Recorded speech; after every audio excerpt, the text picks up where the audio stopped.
Florian, maybe you just want to introduce yourself first before we kick off. Yeah, you already introduced me quite well there, I'd say. But yeah, hello everyone. My name is Florian. I'm a product designer at a company called Juro, which is a legal tech trying to make the world agree a little bit more.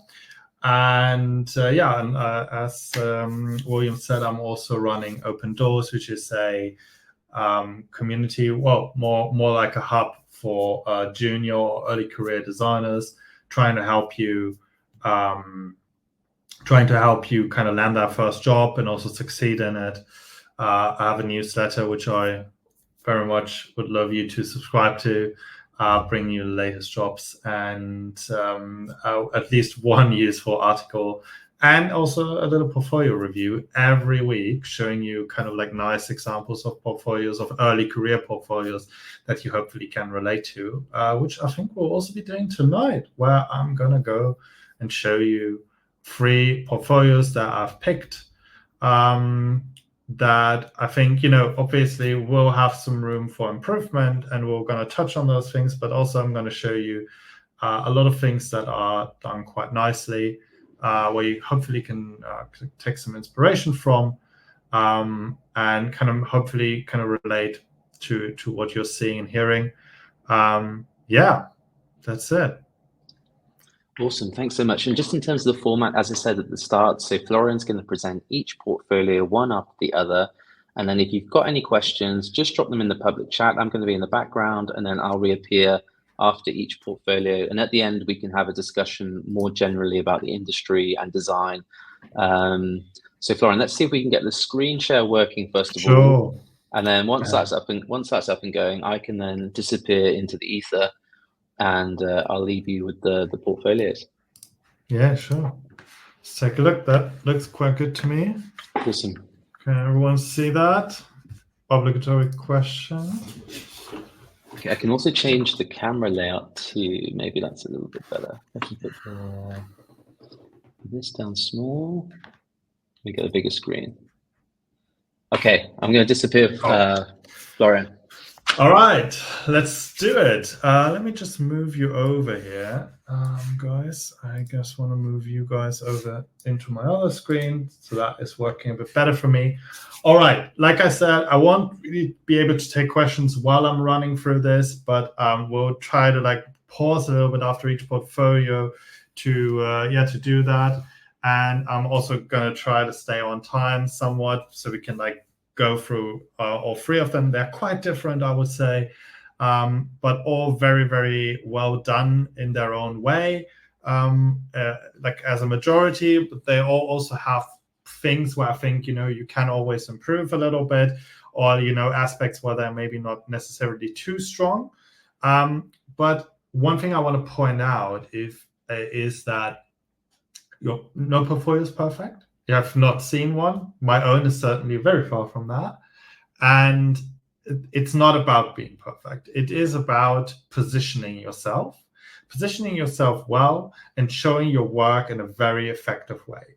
If you hit those 2 things, your portfolio is going to land. You're going to land interviews. You're going to be able to repeat that. End of story. So now that's easier said than done, obviously. And that's why a lot of people come to me. A lot of people are here tonight to learn a little bit more about how you can achieve those things. So I'm trying to view all of the portfolios through that lens a little bit. But let's dive in. So our first one that we have here is Aran Kim. I think she's from the US. Pretty sure she is. And I've reviewed her portfolio a little while ago, I think on the newsletter even, must have been a couple of months ago. And when I was booked for the session, I was immediately thinking of her, because I think she has a really nice portfolio that is super clean and shows you that it doesn't have to be a lot. You don't have to overload your portfolio. You don't have to use bright colors. Also to let personality shine through or something like that. Although I have to say that Aran actually did. If you can take a look at this little nice interaction, that is a little bit of candy when you start looking at a portfolio. And it's also a very nice way of storytelling, where she's basically moving through 3 different things that are relevant about her, that also reference the things that you can see always change here in the normal view, and also a little hint on, like, to make sure people don't miss this. And I think this is a very nice way of like adding micro interactions. You will see micro interactions a lot tonight, I think. Not all portfolios have them to the same degree, but I can really say that in 2025, micro interactions are like the little spice you can sprinkle on your portfolio when the foundation is solid already, to really like bring it to the next level. I will not rave or try to rave too much about them, because obviously if your work's not cutting it, or like other structural things are not there in your portfolio, they're not going to help you. And they also should always have a purpose. That's super important. Like in this case, it is to kind of tell a bit more about her personality here, and there's actual content hidden behind these interactions, so it's worth doing that. But if you are just like adding like a little mascot that you can, like, I don't know, click and then it spins or something, that can, if that fits into your brand and into your overall kind of like style, that can still be a nice touch. But very often I think that interactions should be placed on items that are already gonna be interacted with anyway. And another example, and let's continue here, is for example the portfolio, the case study previews. You can see there's like a little interaction when I move here on hover. Same here. Those could be a little bit more, let's say, ambitious. I think this one is actually the nicest, where it like turns around, but like I'm not getting much from these. Like it's not like I'm now seeing more, I'm learning more information, or I'm gonna I don't know, I'm visually impressed by these. I think what she did up here is way more impressive than what she did with these case study previews. But again, it's fine. Sometimes just a little bit of movement already goes a long way, because it just feels a bit more engaging, and that's fine. Now, before we dive into our actual work, let's just like take a quick look at what she has here. Like I said, it's like super simple. There's not a lot of fuss on this page. It's purely focused on her work. There's a little bit about her, but really just enough to make it scannable. And then she has a dedicated About Me page, which we might get to a little bit later, where she's like, talking a bit more about herself. Now, what's in focus is the work. And while I said, like, I think the presentation here is good, I think there's a couple more things she could do to highlight the work even better, or to make the work more interesting to actually click on. So, for example, when it comes to this one, the Intuit one, based on the screens, I can tell what it is. And it sounds kind of interesting. Well, tax return is not that interesting, but like it kind of like, it makes me want to learn a little bit more about like what she actually did for this project. But this one is too small. The Trudy one is too small to actually see what this is really about. There are some text down here saying Gen AI, generative AI in web design, and the year it was done, but still I have no idea what this is. So I'm not going to click on that one, at least not as the first item. And sometimes you want to guide people towards clicking a certain case study first. This is very individual, depends on a lot of factors, but just generally you want to make sure that everything you have is inviting to click on. And this one isn't necessarily. So what can you do? First of all, bigger visuals. Show something that actually tells the user, like, what is this about? That shows like a certain piece of UI or something. For example, she has these task cards here. That is, in combination with project management, telling me quite a lot already. I think I have an idea what this is about. So this is done better. And here, again, she has a mobile screen for a golf social network. That is also kind of enough to understand what's going on. Same with the taxes. But with Trudy, not so sure. So now there's one last thing you can do, and we're going to see that maybe in one of the other portfolios, I'm pretty sure, yeah. like the case study titles, she just titled them like with the company or the product name into it. Trudy, Vertex, Caliber, Refiner. Okay, nice. But, you know, for me, that's actually secondary information. What I'd like to learn here is, what did you achieve? What did you do? What was your project? What was your thing about? Because she did not design Intuit. She did not design the whole of Trudy or Vertex or Caliber. Well, maybe for some that's true, if there are study projects, like the Golf Network, I think. But like normally you work on certain parts of a product. So I want to know what part it is about and maybe what you achieved if you already have some real world examples in there. So that's definitely something where you can make your case studies more inviting. So now let's go in. I've already talked quite a lot. I think we can't get into this one because I don't have the password. That was expected. So let's get into this one instead. So now, this is what I would have expected as the case study title: enhancing the admin portfolio for improved usability. Or if you want to spin it even more impactfully, you could say improving usability by enhancing an admin portal for a product that does this and that.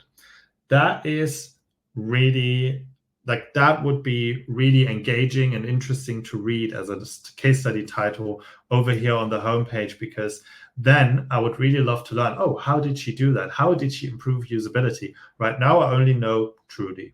That's it. Not very engaging. Like, I have to have an ulterior motive to now click further, which the normal users on your portfolio have. The recruiter and the hiring manager, those are your users. They want to learn more about your work and what you did there. So they are not going to stop here just because the title isn't good. But if you have to tell a story with your work, and you can already start telling that story here by having a nice hook into your story.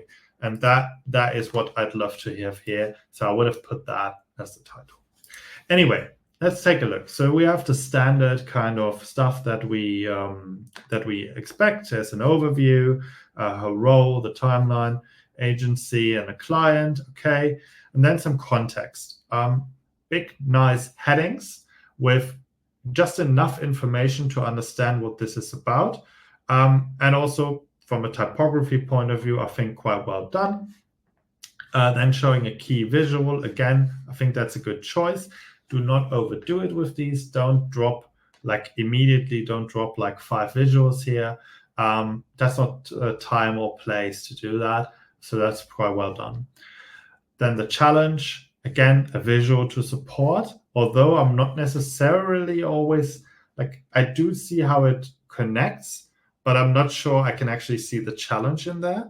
So always be careful with that. Ideally, the text and the visual connect really nicely in terms of like the story you tell.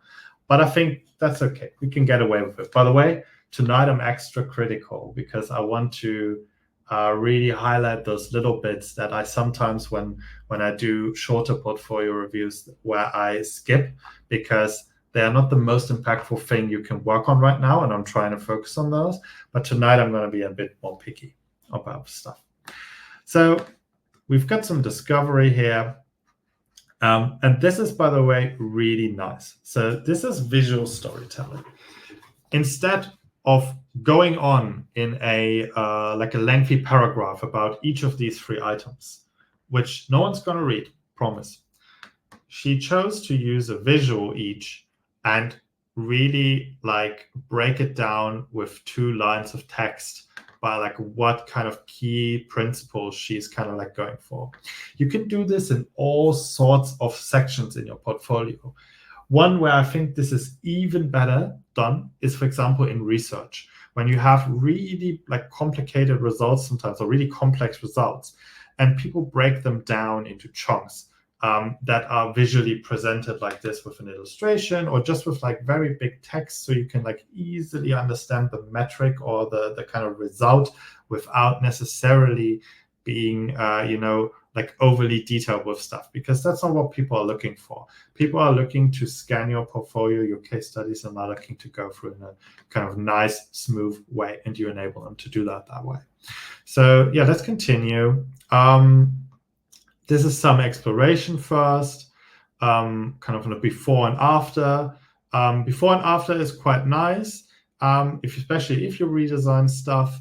However, be careful to really focus on stuff that is super impactful, and also pointing out why your after is better or is like more impactful and drove better results, because that is a very important part of it. I think Aran did that quite nice here, because she is talking about that. If you want to do it in even better way, you could like annotate your after design, for example, to show kind of like the improvements right on the UI. That's another way of like really effectively telling what you have done to make this better. Okay, let's scroll through a little bit more, because we wanna still talk about some other stuff.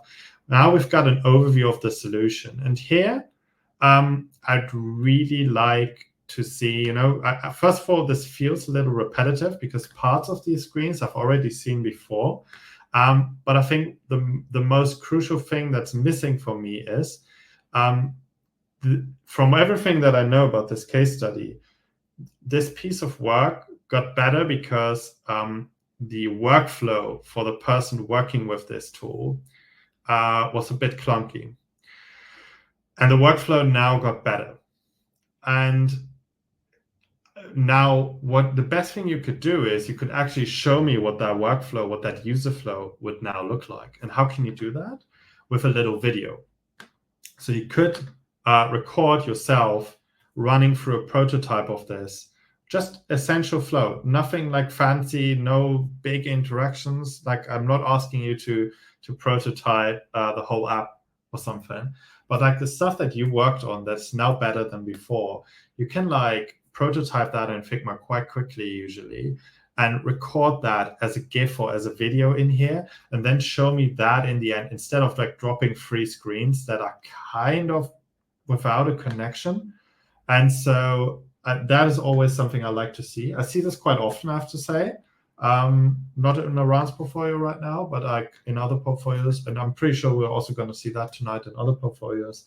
But yeah, I'd love to see that. And then there is a visual thing I just noticed really quickly. And I know that sometimes you cannot control this, because sometimes you are bound by like a certain design system or something, especially if you work on a real project on like with a real client or in your internship or something. But if like you notice something around these icons here, so both of these icons, the first two, are outlined icons, outlined style icons, whilst the delete icon is a filled icon. And you can immediately see how like this filled icon has like such more weight on the screen than these two icons that are outlined.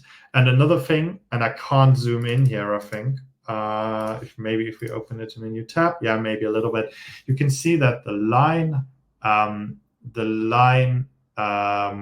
stroke width, sorry, of these two icons is different. So this one has a slightly bigger stroke, and this one has a lighter stroke. So either these icons come from different icon sets, or they've not been properly scaled or something like that. And you can also notice the same here with this chevron icon and this menu here, where those dots are not as thick as the stroke width of that chevron. And that's like this is something a recruiter will never, ever, ever notice, at least not consciously. But a hiring manager, especially if you're interviewing for a product design role where visuals, or UI design role even, where visuals matter, they will immediately notice that. And again, there might be good explanation as to why that is. That is not on you, but sometimes it might even be worth giving a disclaimer at the beginning, for example, like something saying, in this project, I had to work with like Trudy's design system that existed. I was not able to force changes here due to constraints. Okay, done deal. If I read that and I see this, I assume it's not on you. But if I don't, I mean, benefit of the doubt always, but and generally Aran's portfolio, I'd say, is fairly strong. So I probably would have still invited her, even if the role was like slightly more visually minded. But like every little bit can make people less likely to invite you. And that's why I sometimes am picky with these things too. All right, so let's just, before I wrap up for this portfolio now, let's just at least go through one more case study. Maybe let's pick the caliber one with the golf, because this is mobile work. And we have looked at a web case study just before that. Generally the same structure. I appreciate that because although I think your case studies can differ a little bit, and every case study is also different because you're telling a different story. So you have to accommodate other things, like the overall structuring, like how you deal with headings, how you deal with kind of like layout. That ideally should be consistent, unless you have like a super avant-garde portfolio, which I would not recommend to you if you're still early in your career, because that usually goes wrong. And believe me, I've tried myself to be a little bit more edgy. It did not work out. I went back to having a simple portfolio. Anyway, I like to see that. Again, visualizing context a little bit with the help of icons here and these little cards, breaking it up visually, very nicely done. I like that.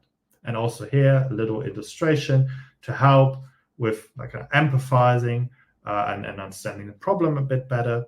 And here we go. This is what I wished for in the other case study, actually seeing things in motion. That is really something that I like to see. And that I really like, where I think there is value in showing this. If I want to be again super picky, don't do two screens that do separate things next to each other, because it's like my eyes are bouncing between these two and I'm actually not really paying attention to either of them.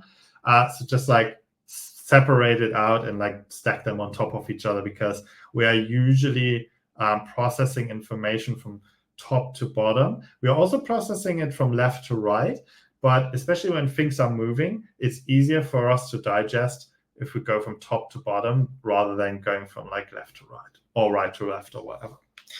So that's again, it's a little bit picky. Cool. Oh, here we go. Research. Instead of throwing numbers in like a normal paragraph, which is always a little bit numbing and overloading, she just put 3 boxes here, highlighted the big numbers, or not so big numbers, but like the numbers that are usually hard to grasp, and just gave some context and made it super simple to understand. Great thing. Then here, I'm not the biggest fan of personas in general, but these I can accept. That is a persona where like it seems like it's boiled down to the essential, and I'm not gonna mind that one. That one is great. Yeah, again, iconography here to kind of like use together. Again, here, competitor breakdown. I don't need the biggest spreadsheet I've ever seen to compare these. Like, I know you found a lot more probably that is not good about a competitor, or that is good about a competitor. But like this is, I could digest that in a matter of 10 seconds, and that's maximum I'm going to spend on it anyway. So perfectly done. Yeah, that is fine. I think this is a nice way. It's like one visual to show, like going from like sketches to mid fidelity. Fair enough. I'm not the biggest fan of screen dumps, but like this one is quite kept quite small, so I feel like it's kind of fine done. And then yeah, we've got some development of the visual identity. It's always a bit difficult because it's lacking context on like why you made certain decisions very often. However, I feel like in her text she has like given a couple of pointers here that I think are nice, and so I'm not impressed by this like always, but not just by her, like generally, but this is a way you can pull it off, I think. Yeah, and then some exploration here. I would love to hear, after user testing, like why you made certain changes. That's quite important. And then in the end, prototyping the idea. Again, don't screen dump. Just show me this. I don't care about this. Show me the thing moving. Show me how it's going, in context, and that's what I like. So now one last thing, exactly that I was missing in the other case study: results. So now you're saying I'm a junior, I have fictional case studies in my portfolio only, or I've done like one freelance project where I redesigned a website, but we didn't measure anything. How the hell am I gonna get results? Well, this is one way. This is certainly not the same as saying what I designed drove up revenue for a company by 20%. No, it's not the same, but it shows that you're thinking about the impact of your work. It shows that you care about that, and also that you know how to measure something, even if that is like a qualitative way, which might not be the preferred way to measure everything. And also, Aran also thought about potential KPIs that she would measure, which again shows intent, shows knowledge, and shows that she just understands how important design can be for a business. And so that is exactly what, when hiring managers are looking at slightly more early career designers, this is what they're looking for. They are not looking for you to say, I single-handedly saved a whole business with my design by improving the checkout flow and like saving $1 million of money. That's not what they're looking for. That's not even what they're looking for in a senior designer, honestly. You do expect to see more actual business results in senior designers' case studies, but this is the perfect way to pull it off. Like this like results-wise, I really love how she did that. Okay. Pause on this portfolio. I'm going to keep it open just for now because I want to wait for some questions. So maybe, William, you can come back in, like ask me a couple before I move on to the next one. Okay, I'm back. A couple of questions before I'm going to jump into the audience questions. But Florian, just for context, can you tell whether the people who are watching, whether this is a kind of a junior level or is it a mid-level, or what kind of portfolio are we kind of looking at?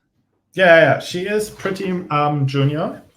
So she did work as a designer in, let's say, a slightly different field before moving on to like normal product design. But her real product design journey started in 2024, so she is pretty junior.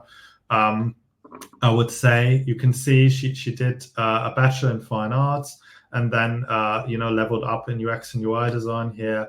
And then I think went on for an internship and contract work for Intuit.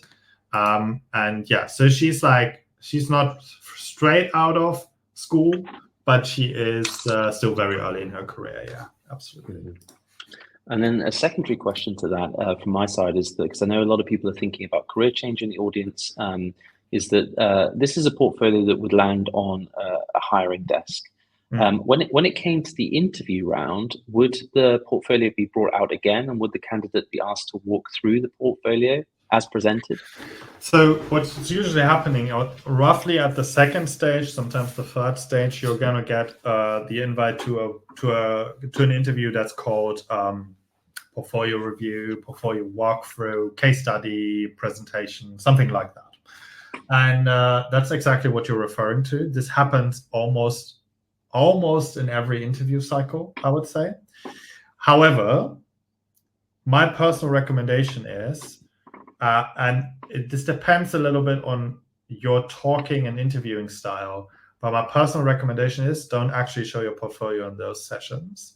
Rather, show a slide deck that can be very much based on your case studies, but ideally is constructed in a way that you can talk through it, because case studies are designed to be read in the, like, async, right? Someone else, I send you a link, you go and read it on your own, you decide what you read, you're going to get the information, but you can't ask me anything. In a presentation, someone can ask things, someone can kind of guide you towards certain topics. And so you will want to keep it quite flexible and have a very, very minimal slide deck with, like, the basic story in there, but you talking around all of these points in a way that you see fit in that particular interview. So that's my recommendation for that.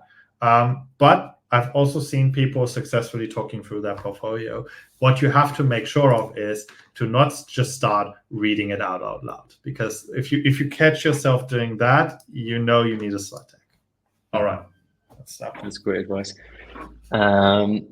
Just going to jump into the questions. So there was one question that just came through in the public chat. So how Aran's portfolio is constructed, is it with a website builder?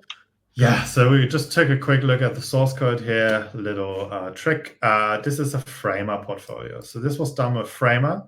I personally, and I'm not sponsored by Framer, but I do recommend Framer. It is a great tool.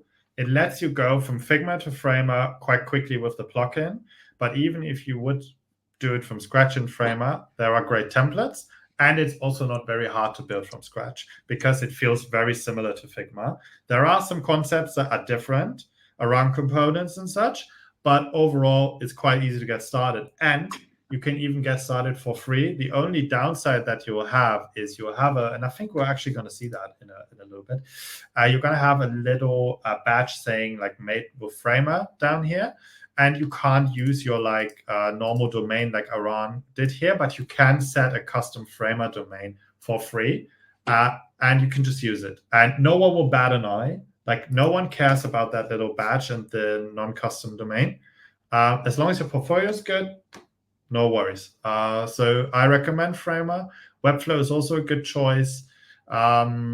But I think Webflow has a steeper learning curve. So if you're not familiar with any kind of coding, like HTML, CSS at least, you don't need to code there, but you will need to have a certain understanding of how HTML and CSS work in order to be somewhat successful with Webflow, especially if you're building from scratch. There are other tools out there. We could do a session just on those tools, to be honest. So I'm going to cut it here, but my recommendation is to actually use Framer. Yeah. Thanks, Florian. Jumping into a question in the Q&A, which I think came earlier, but I'm going to ask it. Yvonne was asking, what's the matter with personas? Why not showing them? Yeah, cool. So, and I don't want to say it because I do know that you guys still have a course material, and a lot of schools do, and so I don't want to talk too badly there. But my personal opinion is that personas are rarely, if ever, found in an actual real life kind of work environment. So if you have a company that has a very, very, very high UX maturity and has a very dedicated and well built out research team, you might have some actual really, really great personas. Once in my life, I've seen a really great example of personas out in the wild in an actual business. I don't remember the name of the business right now. It's a UK-based company that deals with like testaments and stuff, like online. I forgot what they're called, but they did a really, really good iteration on personas, and it took them close to a year to do these personas, and to actually have personas that have real insights in them about actual users and what they need, because there's so much nuance to this. And the way that we do personas for case studies on junior level is, we're just imagining someone. Like, this is purely fictional. And yes, our case studies are often purely fictional, so it's not that bad. But the thing is, they are still redundant because in most real business contexts, they are not relevant. And so 9 or 8 out of 10 hiring managers are going to scroll past your personas and not bat an eye.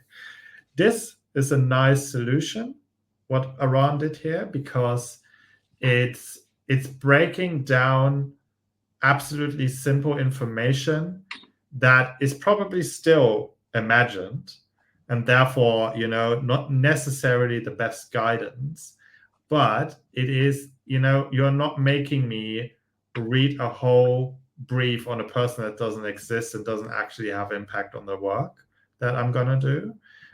This is just giving me the absolute essential. And I can live with that. And it's nicely presented, but that's not why I said that was well done. Yeah, hopefully that gave an answer. Maybe one more. Yeah, there's one question which I'm just going to post a blog article to. So I know that we've got a very varied audience this evening at different stages too. So I'm just posting a link for one question in the Q&A, the difference between UX and product design. For any more general questions, do also check out the CareerFoundry blog, because we go into more detail about some of the more entry-level topics, also salaries and stuff. So do check that out. And Florian, I am mindful of the time, so maybe jump into portfolio 2, and then I'll get back to the questions afterwards. Yeah. By the way, no worries if we overshoot or like a couple of minutes. I'm quite no worries. easy to do that. Yeah. Okay. Cool. Let's continue with Duja. I hope I'm not butchering her name, because this letter is not native to my language, to my mother tongue, and so I really hope that I'm not butchering this. This is a quite different portfolio, and I just like. In the corner of my eye, I saw a question around: do we have to have a portfolio, a picture of ourselves in our portfolio? You don't necessarily have to. I think if you have an about page, it's nice to have that there, and just to kind of like give a face to it for the people that like to explore more about you, because I feel like they were deliberately going to learn more about you. So maybe just show them who you are. But like Duja did this here on the homepage, that's not necessary. Absolutely not. It's okay if you do it, but it's not gonna do anything for you, like in a positive or negative way, I think. Well, negative you could argue about. There is like discussion around bias, all sorts of biases, really, that people, sometimes have. And so oftentimes it's said, like, be a bit more careful rather than not. But yeah, again, honestly, I personally think it doesn't matter that much. Yeah. Okay, let's dive in though. So we've got Duja here, and she's introducing herself here as a user experience and product designer who combines a background in social science with design principles to create intuitive products. So first of all, I'm glad that Duja has an introduction. Aran didn't really have an introduction. She had these nice interactions to learn more about herself, which I think are a nice substitute. So I did not criticize her not having that kind of intro. But yeah, now that we have one, I think this is a good start, but there's like a lot more that Duja could do to really elevate that one. What is great about it is, so first of all, she says what she is, user experience and product designer, although I would probably just pick one. There's no harm in just saying you're a product designer, even if you apply to user experience design roles, because the recruiter that doesn't know that a product designer could work in a user experience role and vice versa, yeah, that it's kind of lost at their job, probably.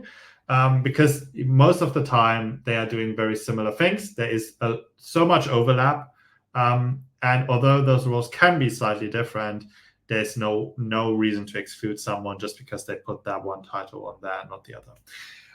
So that's that. I would just, for simplicity and to keep it like as short as possible, I would just pick one.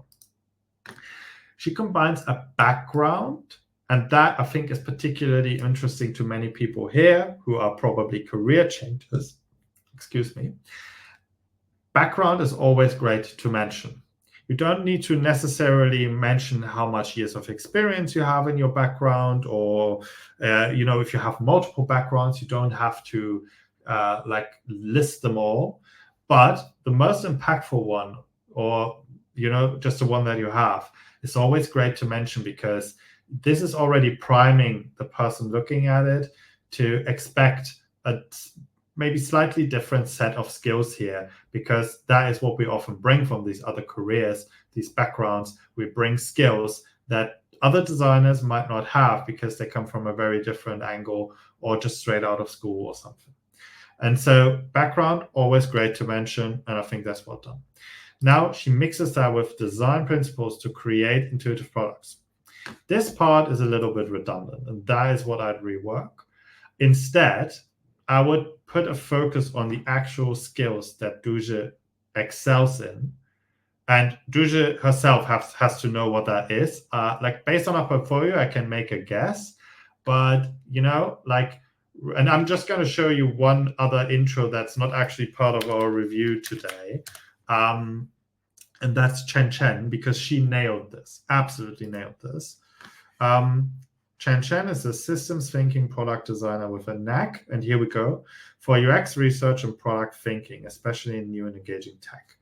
Systems thinking, first skill, UX research or knack for UX research, second skill, and product thinking, third skill. An amazing combination of skills that's super relevant in the current market, and in a very smart way, condensed into a sentence. That's how I love to see it. You don't have to copy that sentence, but bake this stuff into your intro. That is really well done. And I feel like Duja could still add that little bit extra with talking about her best skills, what she's really good at doing. And then I think it would be even better. Now let's continue. We don't have that much time. Let's go into the work. Well, let's first check, what do we have here? We have work. Oh, we have quite a lot of work here. So we have if I just count very quickly, we have 6 case studies as far as I can see, although 2 are marked as practice. And then we've got a skill set and our tools, and that's about it. This piece, not really doing much for you. I see the intent, but it's not necessarily doing too much. I think the presentation is nice. I would probably move this to your about page, if anything, because for the homepage, I feel like it's cluttering a little bit. But I appreciate the effort, and I would not get rid of it entirely. But again, this is usually also something that is better extracted on your resume too. But anyway, not to hold off here too long. So now let's take a look here. We have 6 projects. Bit of a choice paralysis, okay? There's 2 that are marked as practice. So now what you can easily do to say, okay, I have this stuff where I did data UI design or UX challenges here, and I want to show this. I don't want to get rid of it, but I also want to put focus on the actual case studies that I did, on actual kind of fully fledged stuff. You can just create a new section that is visually separated from your main work, and then put that stuff there. Give it a new heading, say, kind of practice, or sometimes people call it playground or fun or sandbox or something like that. Put that there and, let it be there, let it be available. I promise you, if you install analytics, you're going to see that not a lot of people will go there, but some might, and some might actually find something they really like in there that kind of will make the difference to inviting you. Could be, but your main effort should be here. And she has 4 case studies, which is a sweet number, 3 to 4, I always say. But it seems like she has 6, and then only on second look, I see, oh, this is not actually fully fledged case studies as practice. So separated. Okay, let's go into work here. Let's just pick the first. So it's camper. I assume it's a camper van rental company. Again, I've got an overview here. I've got some visual impressions here. This is a little bit busy, I think, with the background and everything. Although I see, I generally think the graphic is nice. Having it cut off like this here, especially with that illustration, it's a little bit busy. I'm not sure I would have picked that as the kind of cover picture. But again, me being a little bit picky maybe. So we've got problem, goals, and the role broken down here with headings and some short text, which I think is scannable enough. I don't think it's as well done as in the other portfolio that we saw earlier by Aran, but it's okay. Especially the highlighting here helps me guide through. I automatically jump from this to this to this just because of the highlighting. So that's great. Let's see if she keeps that up, because you need to be consistent with that stuff. We've got a roadmap that I always think is not really super helpful. So what you can do is you can have like a little menu, like on the left or the right, whatever you prefer, or on the top or bottom even, that shows you where you are in the case study with like sections. And then you can like show the different steps. But just like saying what you're gonna do here feels a little bit redundant to me always. You can save that space. Yeah, and then she embedded the website here, or the prototype, I think. So you can do that, but give it a little bit more space, okay? So this is like the height is not very high. This is not the height that a usual browser window would have. So I would definitely expect that to be a bit bigger. I can even see some people just like scrolling past that because they didn't realize that that's actually, like, I know it says scroll down here, but like, you know, people don't read, and there's no highlighting here or anything. So I'm not sure this is gonna go noticed. And now I think we're like a little bit cluttered here. We've got discovery work, and we've got like inset text here. Then we've got these boxes again, with a different kind of layout. Like here we've got some bold text and some arrows. Here we don't have that at all. This is hard to scan for me. Like I can't extract the information like quickly right now. And then I've also got a quote down here that's like fairly wide, and very hard to read because of that. So this is not ideally done. I think this can be broken down not more nicely just by giving it some space, maybe. Now we've got some research, visual storytelling, although a little bit too much text in my opinion. This can be broken down. And again, these are personas. Not the biggest fan. I just said why. So yeah. The user journey. This makes sense. This is a user journey map I think is fine to include in your portfolio because it can be scanned fairly quickly and fairly well. Even though it's like has 3 streams, I still think it's okay to digest this. Sometimes I see like huge user journey maps done in FigJam or something that I have to zoom in on to actually read. Don't do that. Like no one's going to do that. No one's going to bother. They're just going to scroll past. And this is going to go to waste. So don't do it. We've got the highlighting again here. I wonder why we didn't have that up here. Like it's that's like from a hierarchy standpoint is puzzling me a little bit. So I'm not sure there. And now we've got like 2 very, very, very big images side by side for the different kinds of profiles from like perspectives. I appreciate the effort or the intent here, not the effort, the intent. But I do think it's a little bit misguided because that is so hard to take in side by side. It's so distracting to always kind of compare, and you automatically start doing that. And also there's very, very little context as to what is different and why. I mean, I can, by just taking it in, I start to understand why, for example, this contact form is not on the business perspective side, but like you are basically requiring me to think. And ideally, I don't need that. So, especially as someone who doesn't spend, like I already spend thrice or 4 times the amount of time that a recruiter or hiring manager will spend here. So yeah. And then we've got solutions again. This feels like I already got the solution. So it feels, like repetitive. This is not helping you at all. Just this is what I call a screen dump. So I have no way of getting any information out of this. This just shows that you did some work, but I don't know what that work led to. I don't know how good that work was even. There's nothing I could get from that. So don't do that. This is just wasting space in your portfolio really that you can use for other stuff. We've got brand design here. Like if I'm critical again with the visuals, the iconography here, like there is definitely a couple things wrong here with, like things not being properly aligned in a frame. Then you've got like strokes being cut off here and being kind of like non-rounded while others are rounded. That's a little bit wrong here visually. So like from a visual perspective, I definitely have like I would maybe not invite Duja for like a super visually focused role.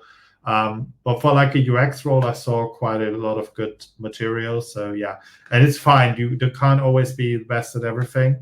Some people are more visually focused. Some others are more structure and like process focused. Fine, or strategic.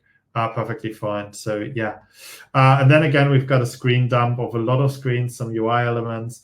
I recommend not doing that. Instead, do what we saw in Aran's portfolio, and show me a walkthrough as a GIF or a video that I can just like watch and engage with.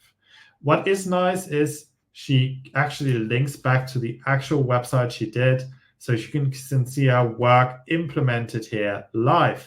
And that's always great because if you have real work at this stage of your career, show it, be proud of it, link to it, and make sure people can see it's actually live and being implemented.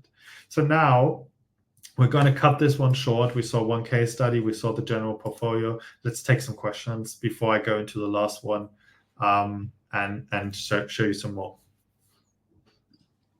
So just really clear, I'm also just going to change the camera back around. So this side. I think it's better to see us than not to see us. We've got some quite varied questions coming through, some which are more general, which I'll keep to the end.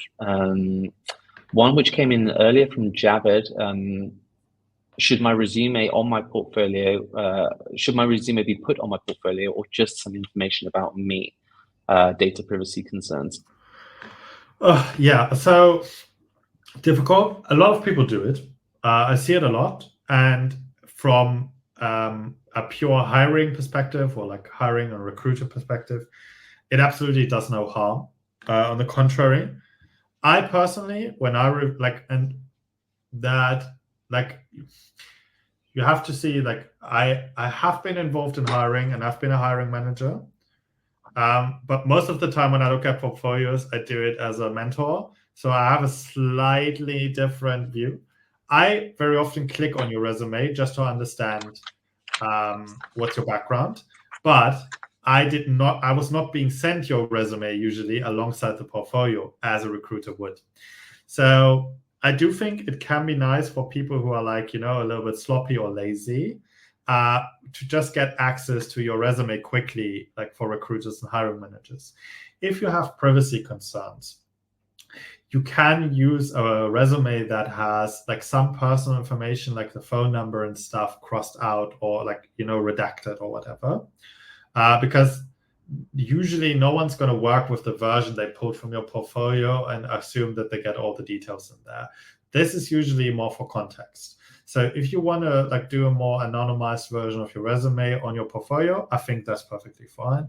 Obviously, if you have like real privacy concerns, I don't know, you've got police involved and protection or something, obviously, please just don't do it because that's not worth it. But if it's just like you don't want your phone number flying around, then yeah, just take it out.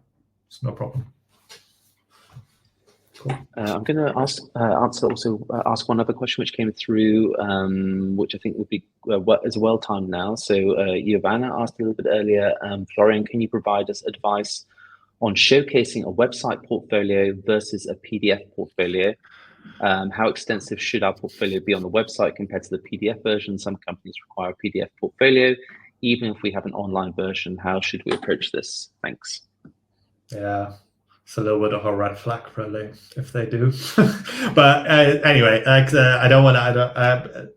It's not a definitive red flag, but for me personally, it is one. So take it with a grain of salt, please. But to answer the question, so the fundamental difference between a PDF and a website, I think, is that a website, if done well, is much easier to navigate and to skip through and to kind of like go back and forth in than a PDF is. So I can go to the homepage, I can go into work, but I can also go back into the case studies right here. I can switch to your about page from wherever I am. In a PDF, I can't do that really. Like I could like open this little side panel you have in your viewer usually to switch between certain slides in your PDF, but effectively, I think no one really does that because it's a minimal, like as a thumbnail view, you can't see much, so you usually don't do that, and you have no like very little other ways in a PDF to navigate.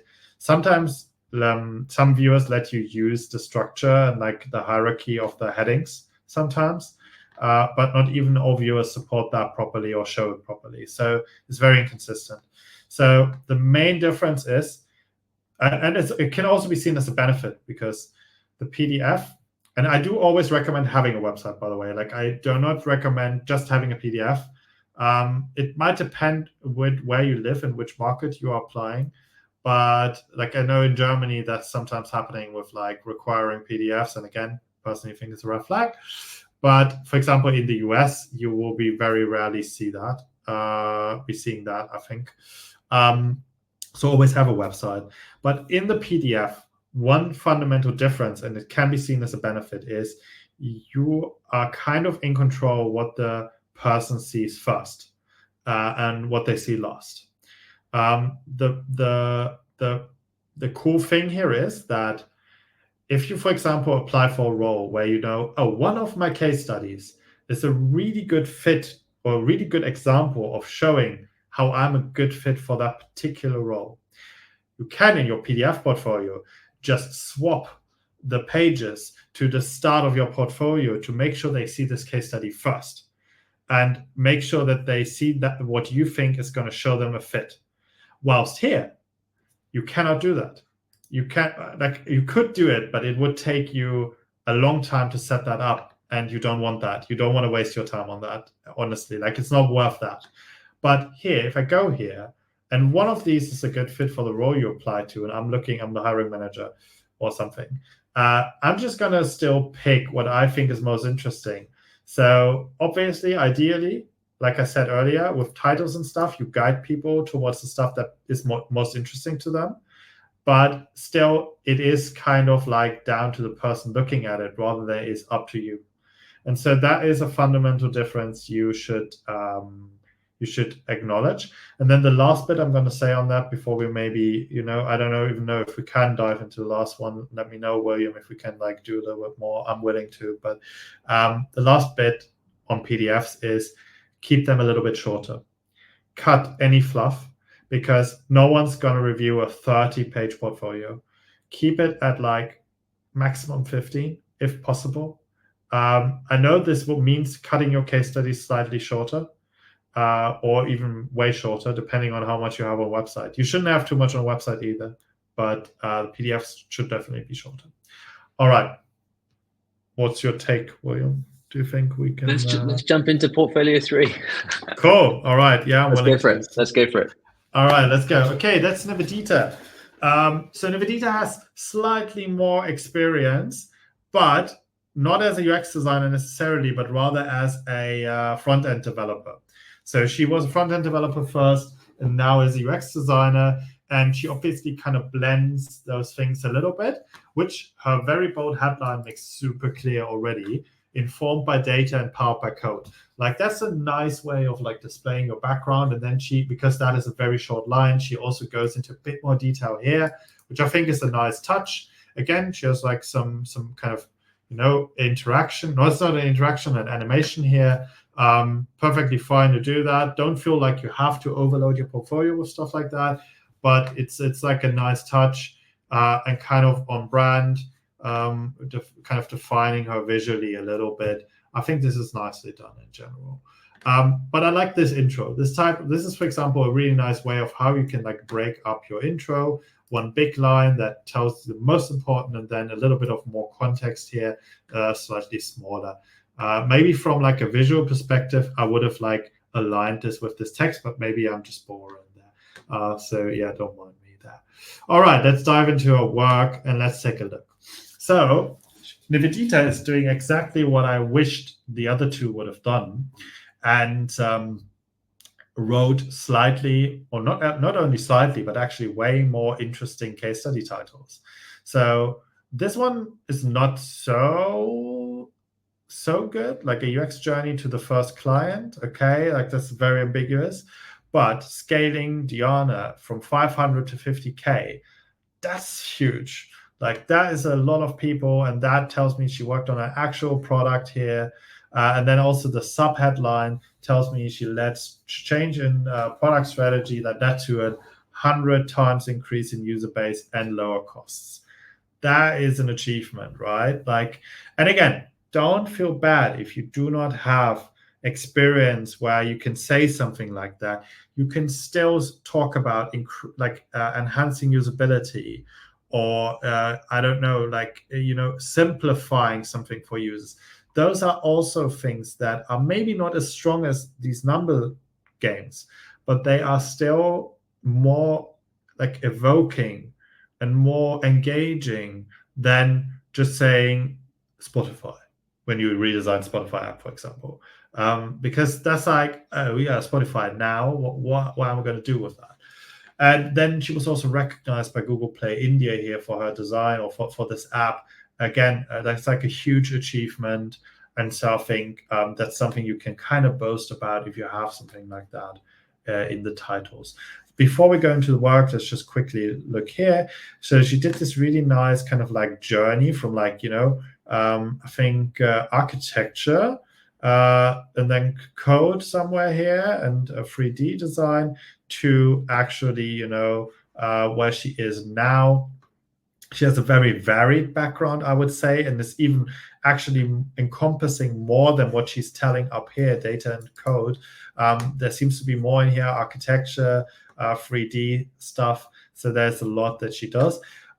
You can do something like this. I think this is a nice substitute for like an about page, which I don't think Nivedita actually has, which is fine.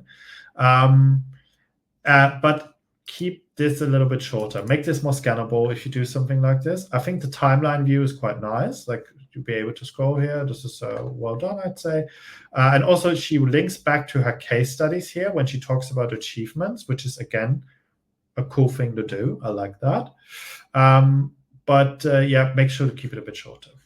And then she has other projects down here. This is what I talked about with Duja. If you have other work, set it off visually. You can see like she has a micro interaction here, and she has these kind of cards here showing like some other projects, which I'm not going to spend time on today. But this is nice to just show some other kind of work, or UX work that maybe isn't fully fledged, for example. Okay, let's dive into something here. So let's take a look. Okay, this one's locked. I should have known that, but I think the second one isn't, because I remember viewing that up front. So we've got this ring that is connected to an app and a website. It seems, heart rate variability, and yeah, goals here. I would like this to be like broken into like sections, ideally. I think it's good to give an overview of what the product is, but like jumping right in with the goal might be a bit too early. So I'd love to see that broken down the way this is. So Nivedita does one thing here that I sometimes see, and I won't say is bad. I personally like to see the results in the end, but Nivedita decided to go all in with her results and already talk about them up front. If you have such strong results like she has, I think I would even recommend it.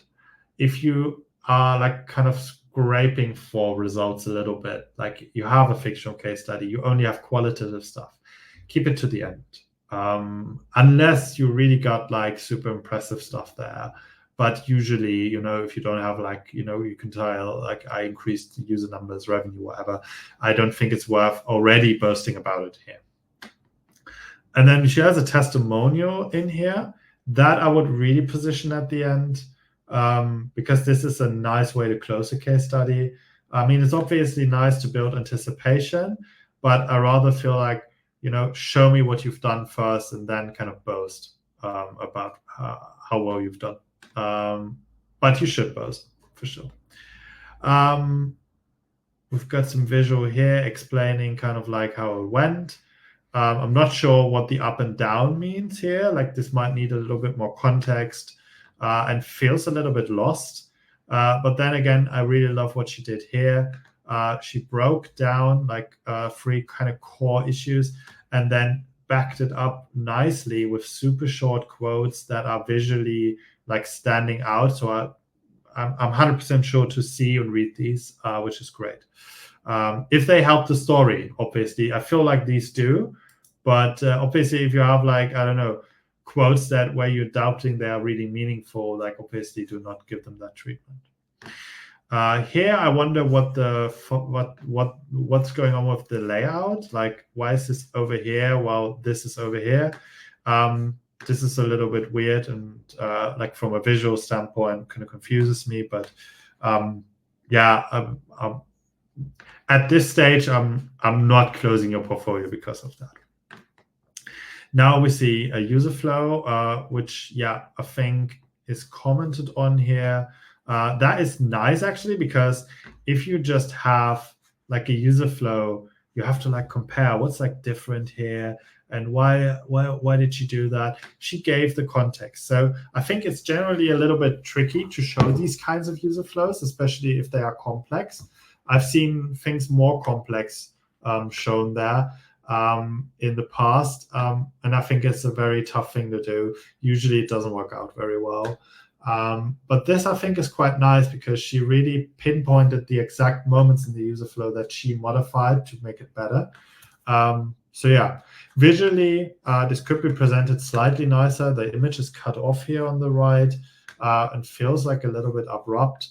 And also the contrast of this blue against the background is kind of weird. But I'm taking it because the key information is well done, I'd say. Now, again, like slightly visual helpers here with the icons. I think this is quite nice and helping to scan again. Same here. And then, also introducing that with a bold headline because this is slightly different work. I think it's also good. What I don't like, again, is the way the visual is presented here. It's like a screenshot where the contrast of this background is very low with the actual background. The cutoff here with the buttons and with this little black bar here, it doesn't feel very elegant. So in my opinion, put this in a mock-up and just like, present it in a slightly nicer way. Take 5 minutes to make this nicer. It can go a long way. And then we've got some heat maps that are at least annotated, so I get some context, but like nothing is talking about like doing that. Well, there's some Hotjar analytics mentioned here, so I assume this might be the Hotjar heat maps, but because I personally know that Hotjar has heat maps, but other people don't, so feels slightly disconnected. Maybe there's a way of like tying that better to the text. And now we've got the results again. It's cool to repeat that if they are that impactful. So yeah, fine. Again, they are visually kind of like backed. So I think that's nice. And then we've got a screen dump with screens that I have to tilt my head for. So I'm not biggest fan of that.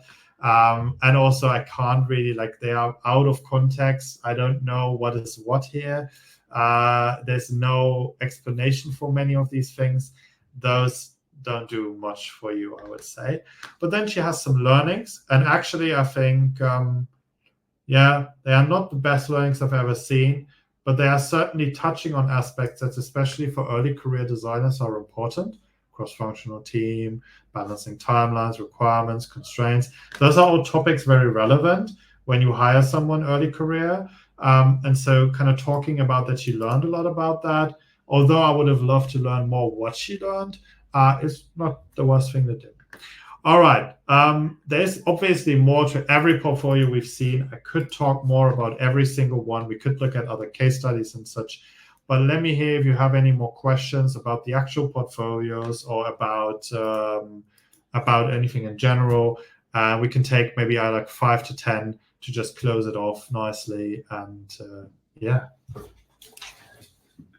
Thanks so much, Florian. I think it's really useful to go through all the different portfolios, and especially I think if you're thinking about a career in design as well, is that and it goes without saying that the portfolio is one of the key things, and also at CareerFoundry, it's one of the key takeaways.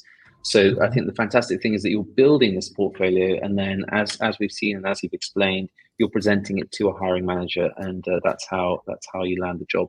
Let's jump into the questions, because there were a couple of interesting ones which came through.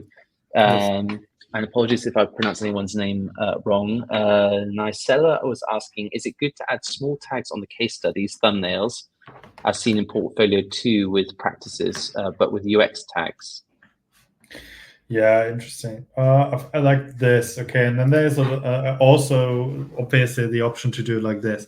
So let's put it like that. If you can say something meaningful with these tags, yes. Let's take Duja's case, okay? I don't think those are really doing much.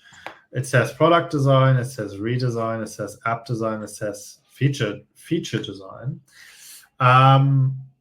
While I know what she means with this, as a hiring manager or recruiter, not at all. As a hiring manager, maybe, no, also not even really, honestly.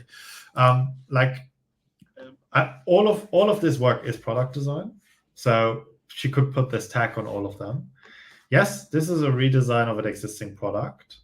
This seems to be the design of a whole app, and this seems to be the design of a feature for an existing app. Okay, fair enough. Like that, in that sense, it fits the bill.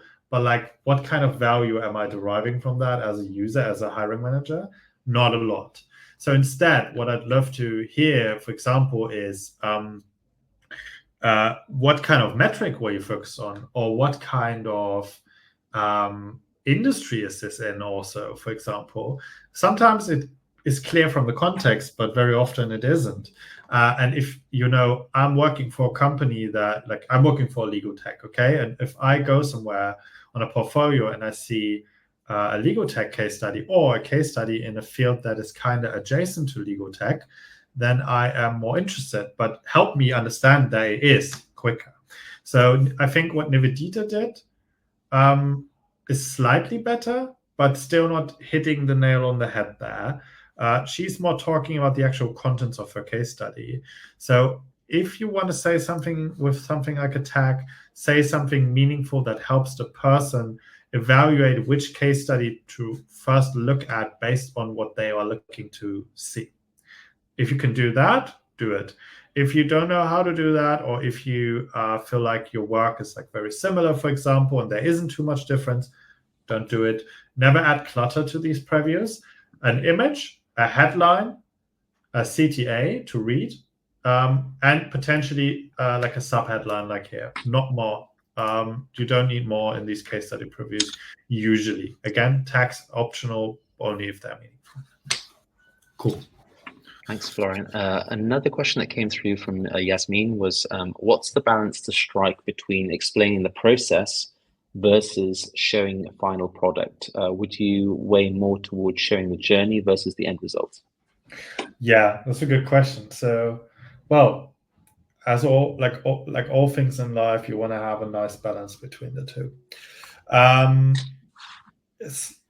going to be honest. When you become more senior, you are going to gravitate more towards the solution and end result part, and less on process, because having years of experience already is somewhat proof that you have established a process, and that process is not your problem anymore. As a junior, that's not necessarily the case. Many companies want to see how you work as part of evaluating you. And so having some process in there is certainly quite important. However, you do not have to go for the double diamond strictly in your case studies. Because in reality, that's not how it's going to happen. You're not going to join a company and you're not going to go for the double diamond, probably ever. You're going to sometimes skip some research stages. You're sometimes not going to do competitive analysis. You're sometimes not going to build a prototype, and you're sometimes not going to do low fidelity wireframes, and that's fine. And so you can talk about your process, but do not talk about your process for the sake of it. Talk about, craft a story that talks about how you got from A to B to C to D in a nice and condensed way. And then, basically highlight the process bits that are really worth highlighting. So if, for example, in research, something really stood out and you use a special methodology to get to that insight, it's worth highlighting that maybe. But you do not have to talk about all the different research methodologies you've used to get the insights. The fact that you did research and that you arrived at certain insights is usually enough, for example. Yeah. Thanks, Florian. Let me just take a couple of more questions. There's one which came in quite early on from Angelia. How do you best tackle the gap in employment from the time taken out to go to school for UX design? As in, how do you explain it to companies? Or... I'm assuming that might be like a career break or a time taken out to do a program or a course. Yeah. So, I mean, the course time itself, you shouldn't have to explain, right? You are learning something new, and if sometimes people, I think Nivedita did this. Let's check her resume. I think she went back to university actually after having started a job already, or having worked on stuff already. Yeah, I think she went to she worked as a UX designer in India until 2021. And actually as a design associate before that here. But then she started an MS, and a master's in computer science in 2021 and finished that in 2022. And only then again went back into UX design. And that is simply time you do learn stuff, and you it's education. It's the same as your normal university time that you might already have in the past on your portfolio, and no matter what type of education you go through, if it's a course program like CareerFoundry or an actual university graduate course or something, it doesn't really matter. Obviously, the time that you then spend after graduation to your next employment, that's slightly different. So one warning here: do not just put freelancing in there without the ability to mention any meaningful projects you've worked on. A lot of people do this to fill that gap. However, very often this is doing more harm than good, because it just, hiring managers can tell this from a mile. That is, you didn't actually have any freelance projects. You were maybe looking for some, but didn't find any, or something. But then you won't have anything to show for it. And it's not just going to be counted as experience. That sadly the market is too picky for that. So do not do that. Kind of be honest, look for projects to work on, maybe make them up yourself. Very happy to do an event on that too, by the way, bootstrapping your own projects to kickstart your experience, because I've done that and have guided others in doing it. But to be honest around that, really. But again, your education time should not be something you should have to explain a lot, really, because if I go to school, you can do it part-time, I know, but it's significantly harder, takes longer, and it's stressful. So if you have the option to do it full-time and you did that, there's nothing you should explain there. Yeah, cool. Maybe one more? Yeah, let's take one more question. Let's go through.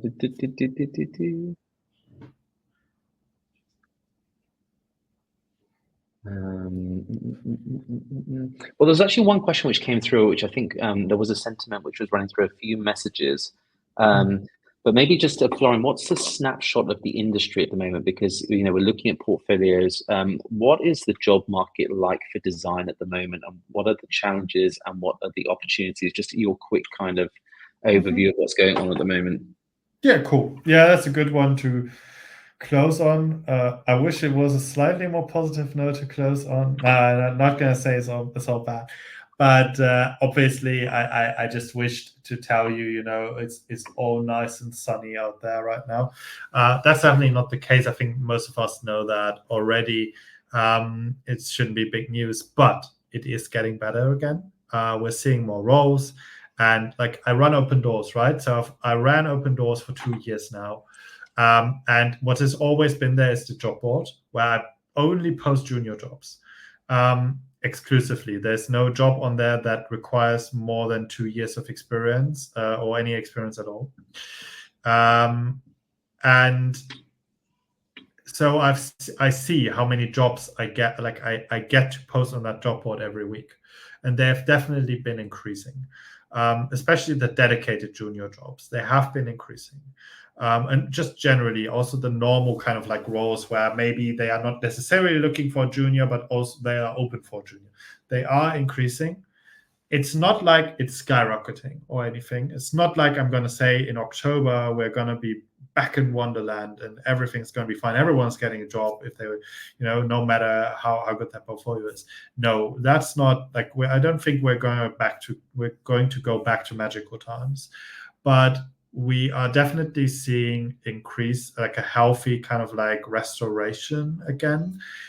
We see less companies laying off overall, although it's still happening sometimes, but we're definitely seeing less.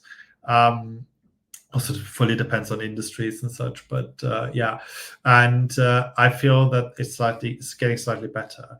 What I have to also say though is that overall still the design industry has a bit of a difficulty with like fostering new talent. A lot of companies default to just hiring a senior just because they know they don't have to spend time on like onboarding them for a very long time, or like kind of like basically making a loss for a little while, because a junior sometimes can't pull their own weight just yet. And so a lot of companies have gotten a lot more conservative with this. This will come back to haunt us in a couple of years, promise you. I'm pretty sure that's going to happen when we run into a drought. Although there could be changes in the industry that will kind of like prevent this, but I personally don't think so. But yeah, anyway, not to go too far in the future. What the industry is looking for, though, and I think that it's quite agnostic to experience level, is they're looking for generalists that can work end to end.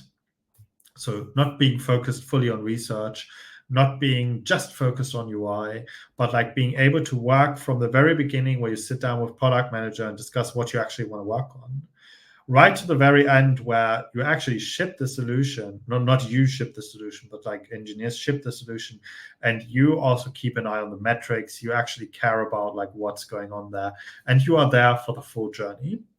And also people who, for example, toy with AI tools. We are kind of in a tool revolution right now. I would say, where like code has become a lot more accessible, especially for designers. And if you kind of like take an interest in that and start experimenting and building with that stuff, and you have an ability to maybe show that in your portfolio or something, I feel that's something, for example, where you can like get a competitive advantage with. And yeah, there's more to this question. Again, I feel like this is one where I could like just talk for an hour straight, but I feel like I've probably summarized most of it. Yeah. Awesome. Thanks, Florian. My daughter's just crying in the background. I can hear. We're just going to wrap it up very quickly. But thank you. Thank you so much for everybody who joined this evening. Thanks, Florian, for presenting. Thanks for picking out 3 portfolios and for working through each one and showing areas where you can optimize, but also I think not to copy and paste, but I think it gives people a taste of which ways that you can take portfolios and also how to improve on the work that you've been doing. I'm just going to say a couple of things. Firstly, do check out Florian's platform, Open Doors. So I'm sure he'll post a link there. And Florian's also very active on LinkedIn, so do follow Florian. Yeah. We will be sending around a recording of this event tomorrow by email, also with a couple of extra links for everybody.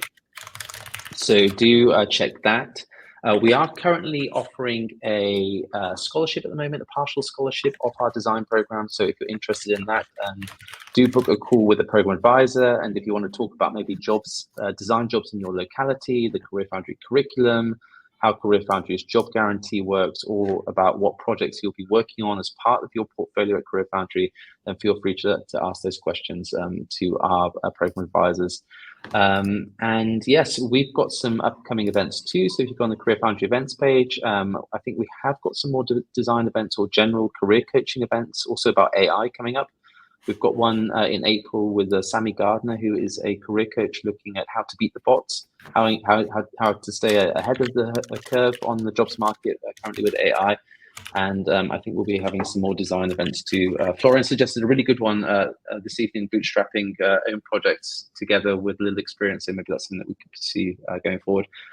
Florian, have you got anything else to add? Have I missed anything?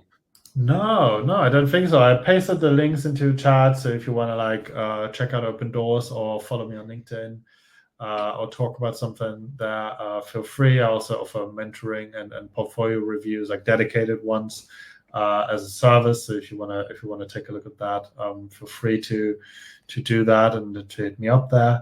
Yeah, that was fun. I love reviewing portfolios. I could have gone an hour more, honestly. So, but yeah, obviously, I don't want to put you through that too. So, yeah, maybe we'll just do another session at some point. And yeah, nice one. Thank you. Thanks for hosting me.